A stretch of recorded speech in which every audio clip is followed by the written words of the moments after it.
All right, let's dive into infant and toddler development.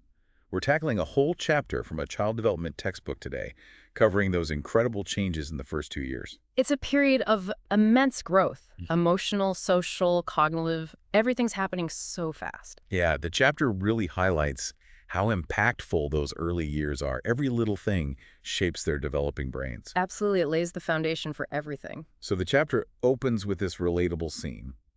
7-month-old baby Isaac. He reacts totally differently to his Aunt Bethany than he did just a few months before, almost like he suddenly sees her as a stranger. That's classic stranger wariness. It usually pops up between 9 and 14 months. Might seem like a step back, but it's progress.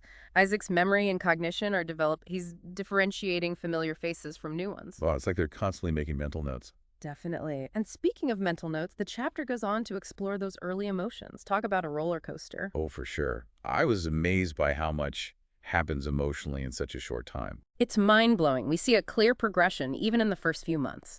Newborns start with basic distress and contentment, then by 6 weeks, bam! Those adorable social smiles appear. You know, those first genuine smiles directed at someone? Like they're saying, hey, I see you, and I kind of like you. Exactly.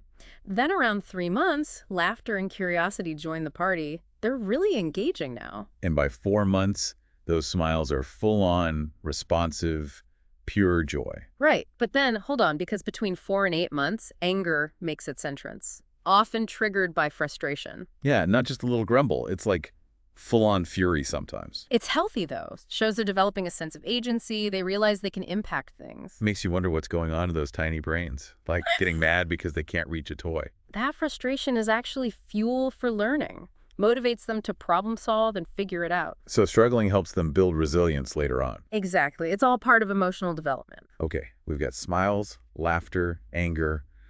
What other emotions emerge in those first 2 years? Well, along with stranger wariness, around 9 to 14 months, we often see separation anxiety. That's when baby gets upset when their caregiver leaves. Oh yeah, the waterworks start flowing. But it's reassuring in a way. Shows they've formed a strong attachment and understand object permanence. People exist even when out of sight. Tough, but positive. And around 12 months, they develop fear of the unexpected. Toilets flushing, jack-in-the-boxes. Makes sense. Sudden loud noises are startling when you're still figuring out cause and effect. Right. Shows how much cognition ties into emotions. Okay, so when do those big, complex human emotions start to appear? Things get really interesting around 18 months. Self-awareness, pride, shame, embarrassment. They're becoming individuals, aware of themselves and how their actions impact others. Wow. It's more than just reacting to the world now. Exactly. And this new self-awareness brings those complex emotions along with it. So those tantrums we hear so much about, it's not just a baby being difficult. Often, no. It's their desire for independence clashing with their limited abilities, leading to those emotional outbursts. Patience is key in those toddler years. For sure. Understanding the why behind the behavior helps caregivers respond with empathy, not punishment. The chapter also mentions that while those basic emotions are universal, their intensity can vary a lot. That's where temperament comes in. Inborn differences in how we react and regulate emotions. A baby's built-in personality, you could say. So some are naturally chill, others are more sensitive or reactive. Exactly. And the chapter highlights 3 key dimensions: effortful control, negative mood, and exuberance. Okay, what do those actually look like? Imagine babies meeting a playful clown for the first time. Some giggle with delight, that's exuberance. Others burst into tears, negative mood. And some just observe quietly, showing effortful control. That's a great example. Yeah. And this temperament, it's observable even in babies as young as 4 months. Absolutely. It has a strong biological basis, but research shows it can shift over time, especially with the right support. So they're not stuck with their initial temperament forever. Not at all. Responsive caregivers can help them learn to regulate emotions and cope, no matter where they start. That's good to hear. Now, on to attachment. The chapter really emphasizes synchrony as the foundation for secure attachments. Synchrony is that beautiful, almost dance-like interaction between caregiver and infant. responding to each other's cues, facial expressions, movements, sounds with perfect timing. It's like they're in their own little world. Exactly, and it's crucial. So more than just a sweet moment. Way more. These back and forth interactions build trust and security. Babies learn their needs will be met. Like the building blocks for that deep bond we call attachment. Precisely. And to study this, researchers use something called the strange situation, observing how babies react when separated from and reunited with their caregivers. I can only imagine the separation anxiety in that situation. It can be a lot. And based on how babies react, researchers have identified 4 main attachment styles: secure, insecure avoidant, insecure resistant ambivalent, and disorganized. Okay, break those down for us. What does securely attached look like? A securely attached baby will explore using their caregiver as a secure base. They might get upset when the caregiver leaves, but are soothed upon their return. So they're confident their caregiver will be there. What about the insecure styles? In insecure avoidant, babies seem indifferent to the caregiver. They might not get upset when they leave and avoid contact upon return, almost like they've learned to suppress their need for closeness. Oh, that's hard to hear. What causes that kind of detachment? Often inconsistent care or an emotionally unavailable caregiver. The baby learns their needs might not be met, so they become self-sufficient. Okay, so then there's insecure resistant ambivalent attachment. Right. These babies are clingy and anxious even when the caregiver's present.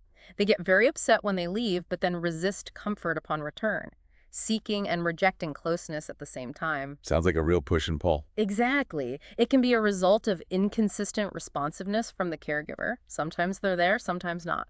That makes sense. And the last one, disorganized attachment. That's the most concerning. They show contradictory behaviors: freezing, fearful approach, even hitting. That's alarming. What usually leads to that? Often trauma, neglect, or abuse. Their caregiver is both a source of comfort and fear, leading to this confused response. So these attachment styles are really important for understanding a baby's development and how they connect with others. Absolutely. They can have a lasting impact on relationships, social skills, and emotional regulation throughout their lives. Now, the chapter includes this heartwarming story about an adoptive couple, showing how attachment isn't limited to biological families. It highlights how important responsive caregiving is, regardless of biological ties. It seems like the key is having a consistent caregiver who provides a secure base and responds to their needs with sensitivity. Exactly. And this brings us to a fascinating and complex topic: different approaches to caregiving and who should provide that care. Yeah, the age-old question. Mothers, fathers, grandparents, professional caregivers. Lots of opinions out there. Absolutely. And the chapter dives right in, exploring cultural and societal views on exclusive mother care versus non-maternal care. It even touches on those Romanian orphan studies and declining international adoption rates. Those studies highlight how crucial earlier responsive caregiving is and the impact of neglect. So it's not just about who's providing the care, but the quality of that care. Precisely. And this seems like a good place to pause for today. We've covered emotions, temperament, attachment, but there's much more to explore. Stay tuned for part 2, where we'll delve into what's happening inside those amazing developing brains. We'll be back soon to uncover more fascinating insights from this chapter. Welcome back. Ready to dive back into infant and toddler development? I'm ready. Last time, we covered all those big emotions, those strong bonds they form, and those unique temperaments. What's next in this child development chapter? We're going inside those tiny brains. All those incredible transformations happening in there. Ooh, the brain stuff. Always fascinating. For sure. Remember those complex emotions emerging around 18 months? That coincides with big changes in brain development, especially in areas related to social and emotional processing. So there's a reason for all those tantrums and sudden bursts of affection. It's not just random. Exactly. One key player is the amygdala, that little almond-shaped region deep in the brain. It's like the baby's emotional control panel, processing strong emotions like fear and anger. The amygdala, yeah. Isn't that part of our fight or flight response? That's right. And in infants, it's already very active, even though the parts of the brain that help regulate those emotions are still developing. It's like the control panel is working, but they haven't quite figured out the brakes yet. Makes sense why those emotions are so intense. Great analogy. And that's why those early caregiving experiences are so crucial. When caregivers respond sensitively and consistently, they help build those neural pathways connecting the amygdala to the prefrontal cortex, the part involved in planning, decision-making, and self-control. Wait, so things like cuddling and soothing actually help wire the brain for better emotional regulation later on? Exactly. It's like shaping the architecture of their brains. The chapter even talks about studies using brain imaging to see how these experiences physically impact the brain. Okay, tell me more about those studies. Well, one focused on highly reactive infants, those who tend to have more intense responses. They found that with responsive caregivers, these infants showed less reactivity in their brains over time. The brains got better at handling those big emotions. So even a baby with a sensitive temperament can really benefit from those early experiences. It's not all about genes then. Definitely not. Environment plays a huge role, and that brings us to differential susceptibility.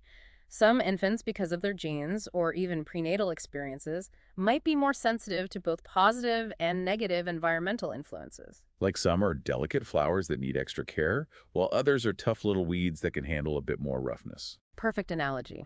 It highlights the importance of recognizing those individual differences and tailoring our caregiving accordingly. Now, the chapter also touches on early adversity and brain development, like those studies with Romanian orphans who didn't have consistent care. Those studies are tough to read, but they show just how important nurturing is.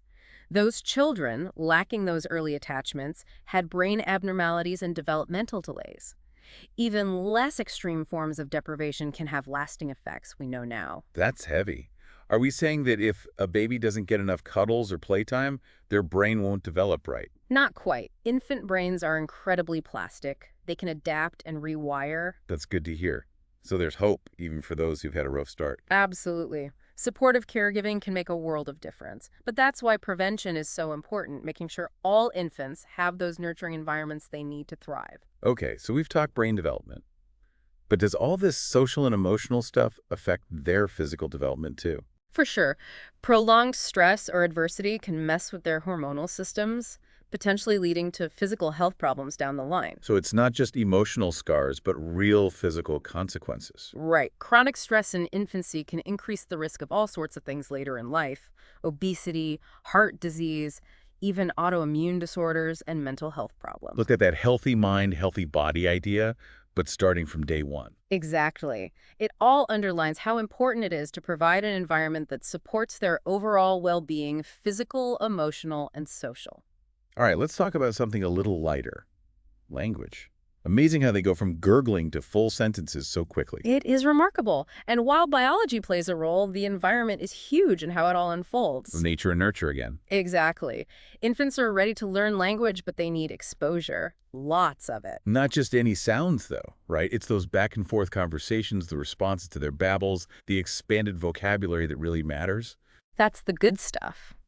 It's like fertilizer for language skills. Even deaf babies exposed to sign language from birth follow the same trajectory. They babble with their hands. Wow. The brain is incredible. Yeah. And those early interactions are key for language, no matter the form it takes. Absolutely. And then around 12 months, we usually hear those magical first words, mama, dada.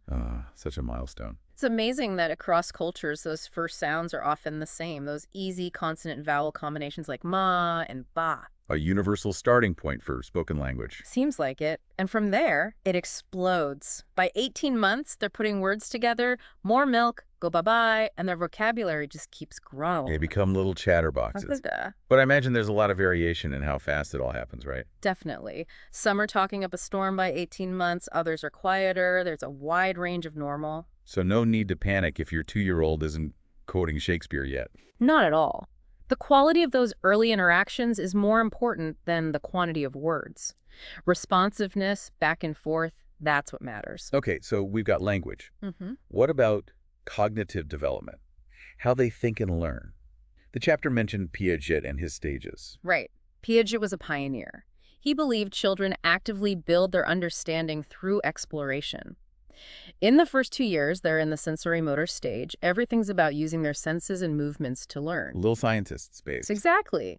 He highlighted some big milestones within this stage, like object permanence, around 8 months. Oh, that's so fun to watch when they start looking for hidden toys. It's a big deal. They finally understand that things still exist even when they can't see them. So it's not just reacting to what's in front of them anymore. They're building a mental picture of the world. Exactly. Piaget called these mental frameworks schemas. They help organize and understand experiences. I see how it all ties together. Language, cognitive, social, emotional, it's all connected. It is. Each area impacts the others. And it shows how every single experience, every interaction shapes those little brains. Wow, that's both amazing and a little daunting. But before we get too deep, let's bring it back to caregiving. We talked attachment styles, but the chapter also mentioned different parenting styles and their impact. Right. It talks about proximal and distal parenting and how those patterns can have long-term effects on personality and social development. Refresh my memory, what are those styles again? Proximal parenting is all about closeness. Holding, cuddling, co-sleeping. It's common in cultures that value interdependence. And distal is more about encouraging independence, less physical contact, more face-to-face and verbal interaction. Exactly. Neither is right or wrong, but they tend to lead to different outcomes. Proximal often leads to more compliance, while distal can lead to more independence and self-sufficiency. So it's more about understanding those influences. Right, and it's all about the individual child, too. Every baby is different, every family is different. We've covered a lot about these incredible transformations in the first 2 years. What are the key takeaways for parents and caregivers? Well, first, these early years are a huge opportunity. Their brains are primed for learning, and those early experiences, both good and bad, make a difference. So it's more than just feeding and changing diapers. Way more. It's about nurturing their whole being, physically, emotionally, cognitively. And it sounds like there's no single right way to do it. Definitely not. The chapter emphasizes recognizing individual differences and responding to each baby's needs. And it talks about cultural variations in child rearing, too. No judging. Absolutely. No one-size-fits-all approach to parenting. So if there's one big message, it's that those early years are the foundation for everything that comes later. Exactly. And as we move to our final part, we'll tackle that big debate about infant care, how different arrangements can influence those early experiences. And we're back for our final deep dive into infant and toddler development. We've covered so much ground, those amazing changes in the first 2 years, from emotions to how their brains develop. It's mind-boggling how much happens so quickly. Absolutely. Now we're getting to a topic that always seems to spark debate. Who should care for babies? Ah, yes, the age-old question, often accompanied by the mommy wars.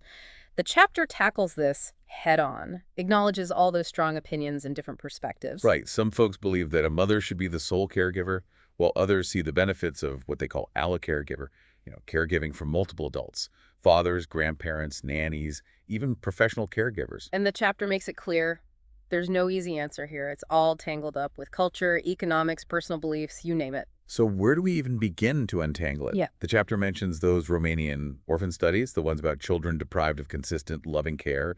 What did those reveal about early caregiving? Well, those studies, as heartbreaking as they are, they really showed how damaging early neglect can be. The children who lacked those early attachments, they had developmental delays, emotional problems, even brain abnormalities. It really highlights the need for a stable, nurturing environment, that feeling of safety and love. It's a powerful reminder that babies need more than just their basic needs met. They need that emotional connection, that responsive caregiving to truly thrive. Exactly. But here's where it gets more complex. The chapter also talks about research on infant daycare, and the findings are a bit more mixed. Okay, so what's the deal with daycare? Good or bad? This is where I feel like those mommy wars really heat up. Right. And the chapter does a good job of presenting both sides. It's not a simple yes or no answer. It all comes down to the quality of the care. So not just whether they're home with a parent or at daycare, but what that care actually looks like. Exactly. A high-quality daycare with things like low child-to-adult ratios, trained and responsive caregivers, stimulating activities, it can have positive effects on their development, cognitive and social even. Okay, that makes sense. So what should parents be looking for? What are the signs of a high-quality daycare? Well, first of all, each infant needs enough attention. Small group sizes, ideally no more than 8 babies with at least 2 caregivers. And consistency matters. Familiar faces that helps them feel safe and secure. Makes sense. What else is on the checklist? They should be encouraging language and sensory motor development, lots of singing, talking, reading, and chances to explore the world with their senses and movements. Like a little learning lab for those curious little brains. Exactly. And of course, safety is paramount. Cleanliness, accident prevention, a safe space to move around. All the basics, right? Right. Plus caregivers with experience and education in early childhood development. And most importantly, maybe, are they warm, responsive, engaging? Do they seem to genuinely enjoy being with the babies? No parking them in front of the TV all day. Exactly. They need those interactions, those playful moments, those smiles and cuddles. That's what helps them develop those all-important social and emotional skills. So let's say a parent finds a daycare that ticks all the boxes, great ratios, stimulating environment, loving caregivers. Is there still any reason to hesitate? Well, the chapter does mention some research that suggests that babies in daycare for long hours, like more than 20 hours a week, might be at a slightly higher risk for some behavioral issues later on. But it's important to remember, this research isn't the be-all and end-all, and daycare quality has improved a lot over the years. So that older research might not be the whole picture. Right. And some studies even show long-term benefits from high-quality daycare, like better academic performance and social skills. Seems like another one of those areas where there's no one-size-fits-all answer. Absolutely. Every family has to weigh the options and decide what's best for them, considering their own situation, their baby's personality, and the available options. And no judgment allowed, no matter what they decide. Definitely not. What matters is that those babies are getting that consistent, responsive, nurturing care from a parent, a grandparent, a nanny, a daycare provider, whoever it may be. That's a great point to end on. This deep dive into infant and toddler development has been fascinating, and if there's one big takeaway, it's that these early years are a truly magical time. So much growth, so much learning. It really is amazing to see those transformations unfold and to realize how much those early experiences shape who they become. So to all our listeners out there, keep watching the infants and toddlers in your life with that sense of curiosity, that compassion, that wonder. They have so much to teach us if we just pay attention. And that's a wrap for today's deep dive. Thanks for joining us.